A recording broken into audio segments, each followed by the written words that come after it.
பேரன்பு கொண்ட பெரியவர்களே, என் பெற்ற தாய்மார்களே, அன்பு உள்ளம் கொண்ட சகோதர சகோதரிகளே, மாணவ மணிகளே, மரியாதைக்குரிய காவல்துறை அதிகாரிகளே, ரசிக பெருமக்களே, பொதுமக்களே, உங்கள் அனைவரையும் எங்களது கலைக்குழுவின் சார்பாக வருக வருகவென்று வரவேற்கின்றேன். இந்த நாடக கலையை வளர்த்த தவ திரு சங்கரதாஸ் சுவாமிகள், சோடியூர் கனக சபாபதி அவர்கள், நமச்சிவாயபுரம் NS வரதராசனை அவர்களின் பாதம் தொட்டு வணங்கி, சிவகங்கை மாவட்டம் தஞ்சாவூர் MK முத்துச்சாமி ராஜநடிகரின் மகனாகிய சமயக்கருப்பு ஆகிய நான் மாமன்னர் ஹரிச்சந்திரன் பாத்திரம் தாங்கி உங்கள் அன்பையும் ஆசியும் பெற உங்கள் முன்னால் வருகிறேன். நன்றி, வணக்கம்.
ஒரு பொய்யுரைக்கு எஞ்சியல்லை.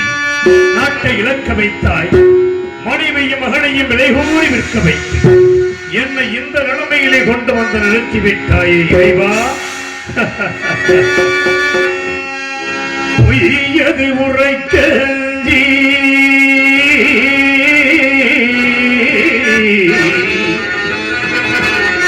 பொய்யது உரைக்க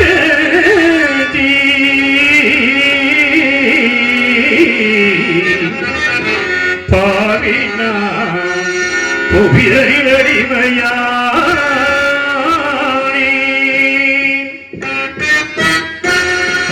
பையகமெல்லாம் காத்தரா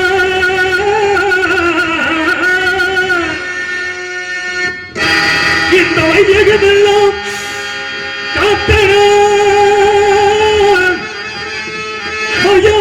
மயானத்தை காக்க போரே வையகோ காத்தரா காதி மயானம் காக்க புறப்பட்டே தெய்வமே தெய்வமே சிவமே தெய்வமே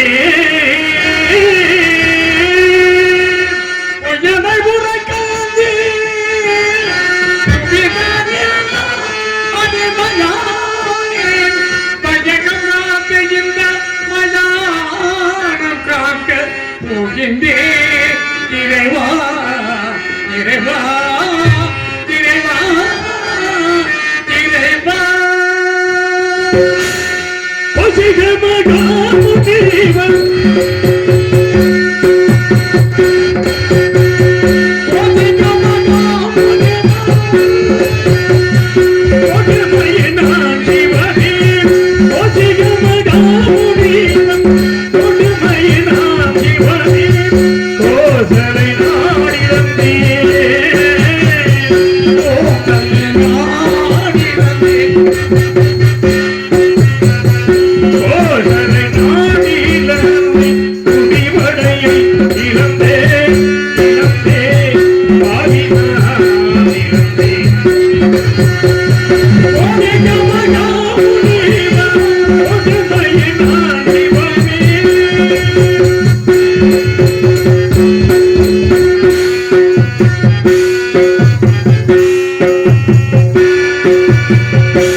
யாருக்கு என்ன குறை செய்தேன்? யாருடைய கெடுத்து வாழ்ந்தேன்? இந்த மண்ணுலகில் உன் அன்பற்ற அனைவரும் இன்பற்று இருக்க வேண்டும் என்பதற்காக அல்லும் பகலும் அணிதினமும் உன் திருப்படியை பணிந்திருந்தேனே இறைவா, நான் என்ன குற்றம் செய்தேன்? இல்லை என்று வந்தவர்களுக்கு அள்ளி கொடுத்தது குற்றமா? நீதி தவறாது 56 தேசத்தையும் நெறிமுறையோடு ஆட்சி புரிந்தேனே ஆண்டவா, அதுதான் நான் செய்த குற்றமா இறைவா? நாடு நகரங்களை இழந்தேன், பெண்குலத்தின் திருவிழக்காம் பத்திரியை பாசத்தால் இன்றெடுத்த மகனை வெற்றி நற்றிக்கையை வைத்திருந்த நண்பனை பிரிந்து நீதி தவறாத செங்கோலை இழந்து நிலை தடுமாறி நிற்கும் என் நிலைமை கண்டு உனது மனம் இறங்கவில்லையே இறைவா, கல்லாகிவிட்டாயா? உன் மனம்தான் கல்லாகிவிட்டதா? கடைக்கண் திறந்துகின்ற ஏழையின் திருமுகத்தை ஒரே ஒரு முறை பார்க்க மாட்டாயா இறைவா? ஒரே ஒரு முறை பார்க்க மாட்டாயா? பகவானே பகவானே பகவானே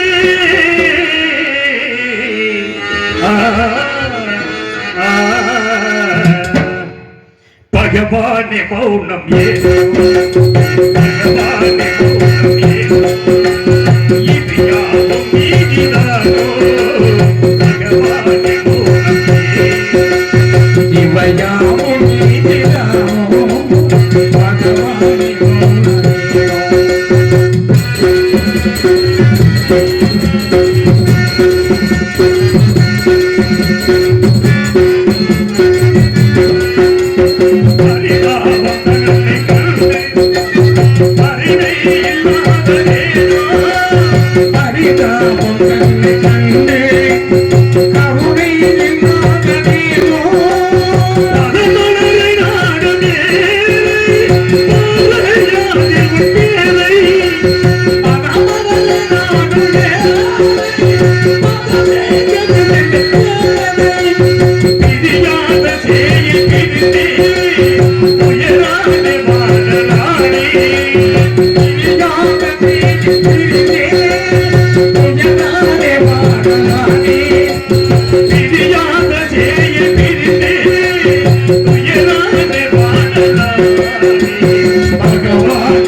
Thank you.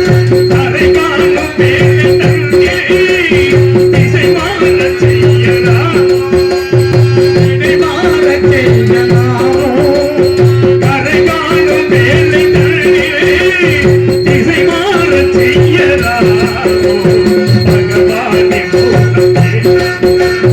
இது யாவும் நீதிதானோ பகவானே பகவானே மூடு நீரோ பகவானே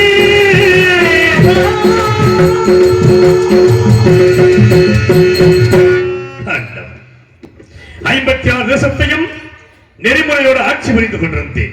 அப்பொழுது தமத்தில் சிறந்த விஸ்வாமித்திர முனிவர் என் கொள்மண்டபத்திற்கு வந்திருப்பதாக காவலர் அடைந்தேன். உடனே அன்னவரை எதிர்கொண்டு அழைத்து வந்தேன்.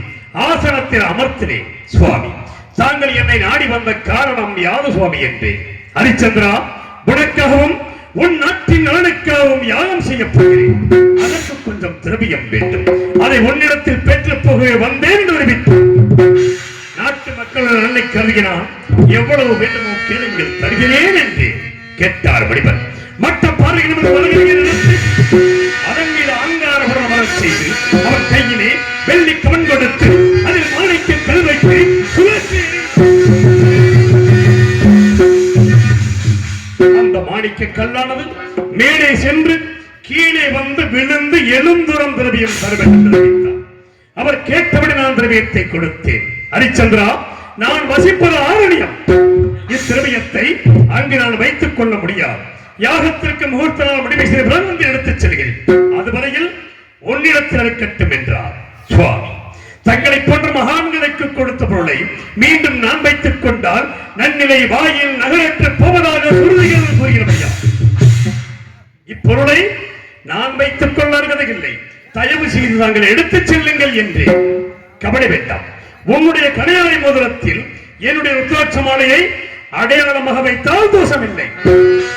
அதன்படி செய்து முனிவர் சென்ற சிறிது நேரத்தில் ஆசார வாசலிலே குடிமக்கள் அபயத்தில்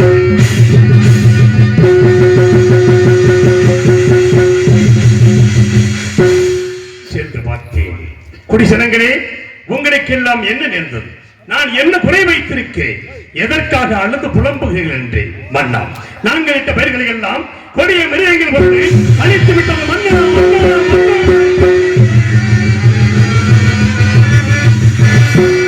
எனது மனம் வேதனை அடைந்தது. குடிமக்களுக்கு ஆதரவை அனுப்பினேன். வேட்டைக்கு புறப்பட்டு கொடிய விலங்கினங்களை வேட்டையாடி கலக்கத்தால் திருக்குறள் கரையோரம் ஆலமரத்தின் அடியில் எனது பத்தினி சந்திரமதியின் மடியில் சிறிது நித்திரையில் இருந்தேன். அங்கே அடாத கனவு ஒன்று கண்டு திடுக்கிட்டு எழுந்தார். 2 நடன மாதர்கள் என் முன் வந்து நின்றார்கள். மாதர்கள், நீங்கள் யார்? உங்கள் ஊர் பேர் என்ன? என்னை நாடி வந்த காரணம் என்னவென்று கேட்டேன். மன்னா, நாங்கள் வசிப்பது இமயகிரீச்சார். என் பெயர் சரசுவல்லி, இவன் பெயர் காமவல்லி. எங்களுக்கு ஆடலும் பாடலும் தெரியும். அதை தங்கள் சமூகத்தில் ஆடியும் பாடியும் தக்க சன்மானம் பெற்று போய் வந்தோம் என்று தெரிவித்தார்கள். ஆடுங்கள் பாடுங்கள் என்று ஆடினார்கள், பாடினார்கள். கண்ணுற்றே, சந்தோஷமுற்றே. வேண்டிய சன்மானத்தை கொடுத்தேன். பெற்றுக்கொள்ள மறுத்து என் திருமுடிக்கு எழுதக்கூடிய பூச்சக்கர கொடியையும் எனது வெற்றி மாலையையும் பரிசாக கேட்டார். பெண்கள் கொடுக்கக்கூடிய பொருளாக இருந்தால் தயங்காமல் கொடுத்து விடுவேன். இதை விடுத்து பொன்பொருள் எவ்வளவு வேண்டுமோ கேளுங்கள், தருகிறேன் என்றேன். அப்படி என்றால் எங்களுக்கு பொன்பொருள் தேவையில்லை. எங்கள் இருவரையும் நீங்கள் திருமணம் செய்து கொள்ள வேண்டும் என்றார்கள். பெண்களை, நான் தந்தாரம் என்று பிரதாரம் சிக்காதவன், தயவு செய்து இந்த இடத்தை விட்டு போய்விடுங்கள் என்று எவ்வளவோ அறிவுகளை எடுத்து கூறினேன். கேட்கவில்லை. காவலர்களை அழைத்தே அடித்து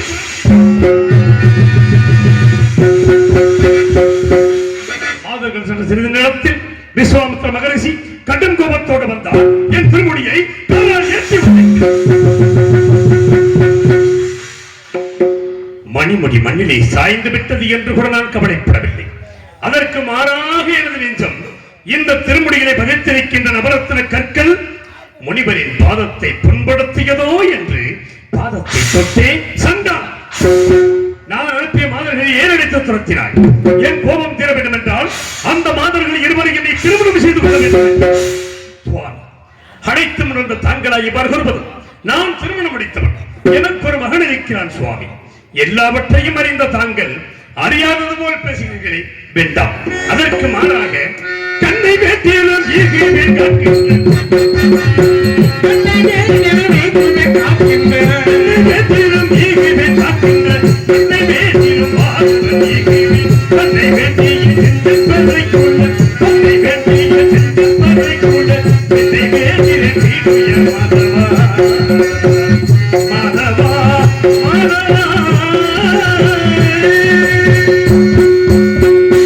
கண்ணை வென்றந்திருவேன் காக்கின்றது 56 தேசத்தையும் கேட்டான் தருவேன் ஒரு பொழுதும் அந்த மாதர்களை அடைய மாட்டேன் என்றேன் உன் கண்கள் எனக்கு தேவையில்லை நீ காக்கின்ற 56 தேசத்தையும் இப்பொழுது எனக்கு தாரை பார்த்து கொடு என்றார் ஒரு வார்த்தை உபமானத்திற்காக சொன்னேன் இல்லை என்று சொன்னால் சொல் தவறியதாக போய்விடுமோ என்று கருதிய நான் அன்புமணி தாராவதியை கண்டிகளை ஜலம் கொண்டு வர செய்து முனிவருக்கு கவயமாக 56 தேசத்தையும் தாரை பார்த்துக் கொடுத்து சற்று நேரம் கழித்தது ஹரிச்சந்திரா நீ யாகத்திற்கு கொடுத்தாய் அல்லவா திரவியம் அதை இப்பொழுது கொடு என்றார் சுவாமி அந்த திரவியத்தை அரண்மனையிலே களஞ்சியத்தில் வைத்து பூட்டியவாறு இருக்கிறது எடுத்துக் கொள்ளுங்கள் என்று நீ நாடு நகரங்களை தாரை பார்க்கும் பொழுது பொருள் நீங்களாக தாரை பார்க்கவில்லை இல்லை என்று சொல்லிவிட்டு போய்விடுகிறேன் என்றார் இல்லை என்று சொல்ல மாட்டான் இந்த ஹரிச்சந்திரன் எனக்கு ஏதாவது விரதம் பண்ணி கொடுங்கள் தவணைக்குள் தங்களுக்கு சேர வேண்டிய திரவியத்தை நான் கொடுத்து விடுகிறேன் ராஜகிரி 48 நாட்கள் தவணை தருகிறேன் யாகத்திற்கு சேர வேண்டிய திரவியத்தை நட்சத்திரங்களை உன்னோடு அனுப்பி வைக்கிறேன் அவரிடத்தில் கொடுத்து விடுகிறேன் நான் சம்மதித்து இந்த நாட்டை விட்டு போவதற்காக ஒரு அடி எடுத்து வைத்தேன்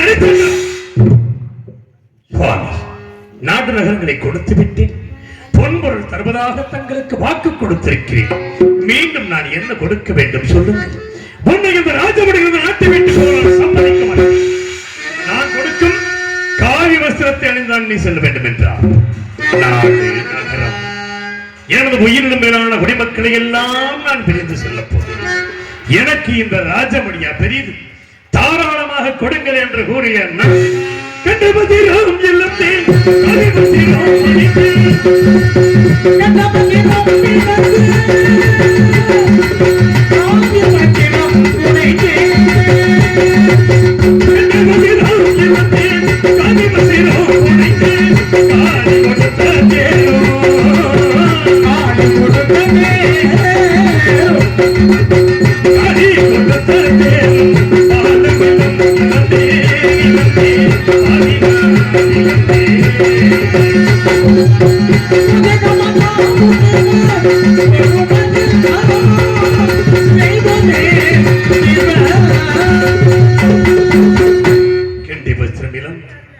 காய் வஸ்திரம் அணிந்த நான் அன்பு மகனை ஒரு கரத்தில் பிடித்தே உயிரோடு உயிராகி உறவாடி ஒட்டி வாழ்ந்த மனைவியை மற்றொரு கரத்திலே பிடித்துக் கொண்டு காசிமா நகரத்தை நோக்கி நடந்து எப்படி நடந்து சென்றேன் தெரியும்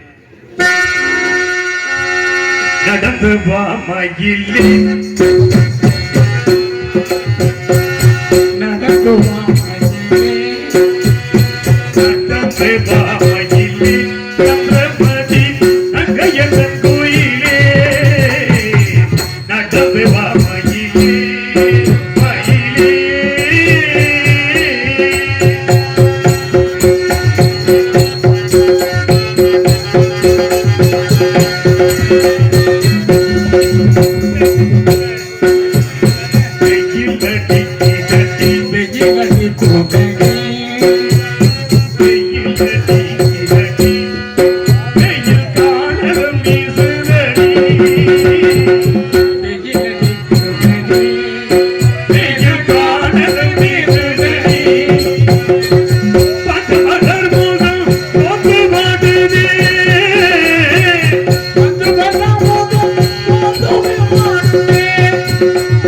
மலர் முகம்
ஹலோ தம்பி நீங்களே செக் பண்ணுங்க. ஹலோ ஹலோ ஹலோ ஏதோ டவுன் ஆயிருக்கு பாருங்க. ஹலோ ஹலோ ஹலோ ஹலோ உங்களுக்கு சரியா நம்பர். இப்படியாக நடந்து சென்று காசிமா நகரத்தை அடைந்தேன். காசிமா நகரத்தை அடைந்தவுடன் கடன் தீர்க்க வழியொன்றும் தோணாமல் அழுது புலம்பிக் கொண்டிருந்தேன். என் மனைவி தாராவதி எதற்காக அழ வேண்டும் சுவாமி, என்னையும் மகனையும் விட்டு முனிவருக்கு சேர வேண்டிய பொருளை கொடுத்து விடுங்கள் என்றார். தாராவதி, உன்னை நான் விற்பதா? ஒற்றோரும் பெற்றோரும் என்ன நினைப்பார்கள்? கட்டிய மனைவி விற்றான் சண்டாளன் என்று இந்த உலகமே என்னை பழித்து பேசுமே. எவ்வளவோ நீதிகளை எடுத்துக்கோ, என்னை விலை கூறச் சொன்னால் வழி தெரியாமல் திகைத்த நான் இரு பேர்களையும் என் கரங்களிலே பிடித்துக் கொண்டு காசி மாநகரத்து வீதிகளிலே விலையோ விலை, விலையோ விலை, விலையோ விலை, விலையோ விலை என்று கோருகின்றேன்.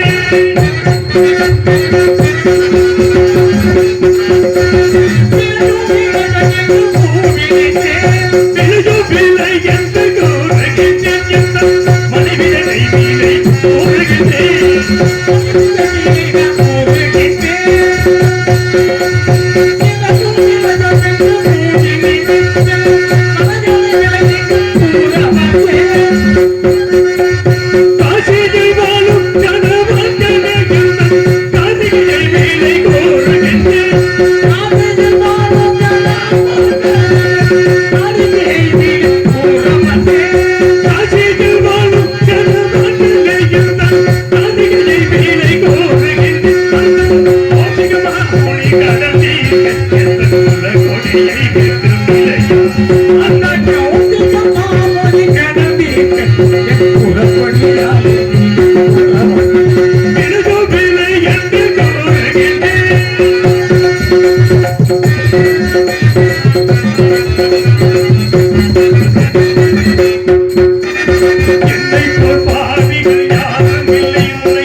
யாருமே விலைக்கு வாங்க முன்வரவில்லை. இறுதியாக இருப்பது அந்தனர் வீதி. அந்தனர் வீதிக்கு மனைவி இவர் கரத்தில் பிடித்து மகன் இவர் கரத்தில் பிடித்துக் கொண்டு ஆடு மாடுகளை விலை கூறுவதைப் போல் மீண்டும் விலை கூறும். எப்படி விலை கூறுவது தெரியும்? உலகம் அறியாத புதுமை,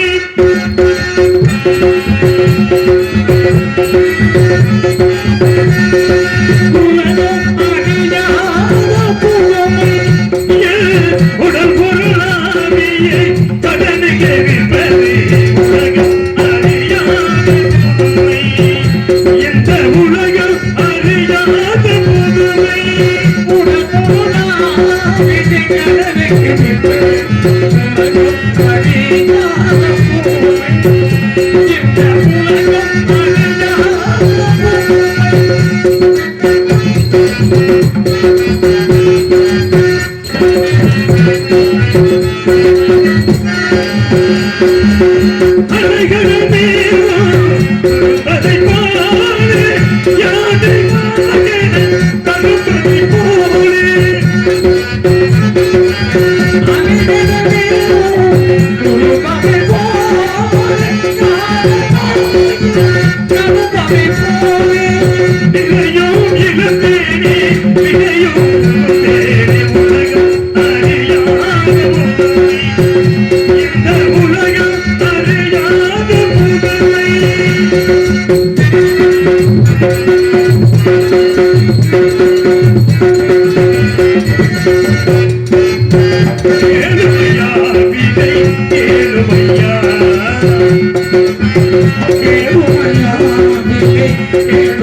நன்றி நன்றி நன்றி.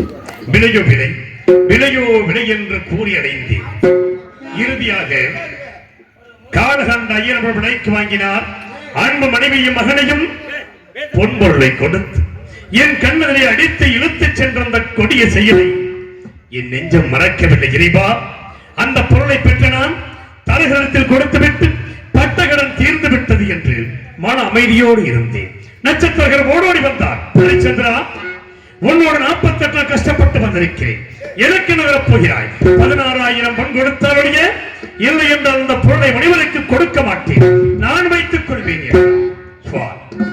இனிமேல் என்னிடம் என்ன இருக்கிறது, எதை வைத்துக் கொடுப்பேன் என்றேன். ஏன் இல்லை, நீ இருக்கிறாய் அல்லவா, உன்னை விட்டு கொடுக்கலாம் அல்லவா என்றார்.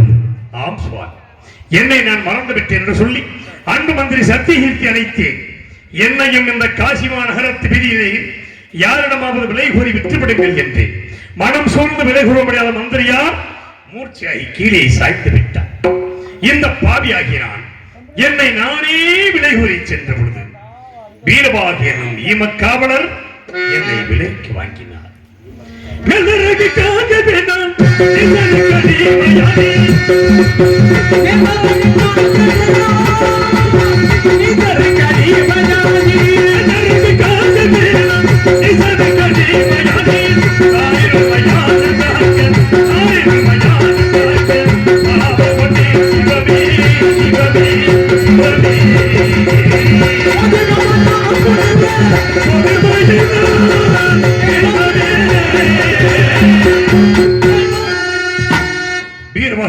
அவர் விலைக்கு வாங்கி கல்குடம் சுமக்க வைத்தார்.